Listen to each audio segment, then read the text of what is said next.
This video shows the posterior dissection of the parapharyngeal space and the retropharyngeal space.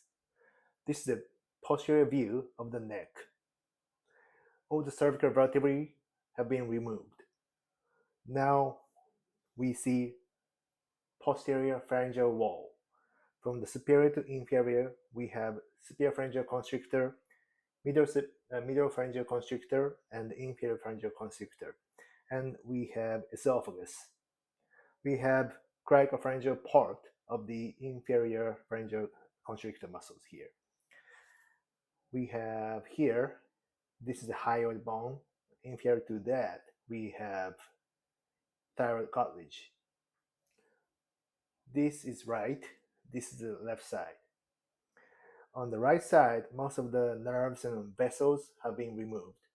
On the left side, we still have vessels and nerves. Nerves are highlighted with the yellow.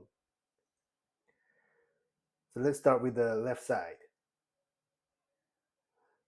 There are all lower cranial nerves here. We have vagus nerve here, cranial nerve 10, and the sympathetic trunk. These nerves has communicating branches. It's embedded in this tissue. And from the vagus nerve, from this view, deep to the sympathetic trunk, we have superior laryngeal nerve, which has two branches. One is the internal branch, and another one is this internal branch, and another one is external branch that joins with the branch of the sympathetic trunk. And there are several small branches to the carotid. So here, this is a common carotid. This is the external carotid and internal carotid. There is a IJ here. This is spinal accessory nerve, which innervates trapezius and the SCM. And deep to that, we have hypoglossal nerve, cranial nerve 12. And if you turn it, we see 9, glossopharyngeal nerve. Once you identify the glossopharyngeal nerve, you can easily find stylopharyngeus muscle. This is one of the styloid muscles. I will go over the overview the styloid muscles on the right side. So let's move on to the right side. As I mentioned earlier, most of the nerves and vessels have been removed. So now we see posterior belly of the digastric muscle. Once you peel off, we have stylohyoid muscle. So styloid process is here and hyoid bone is here.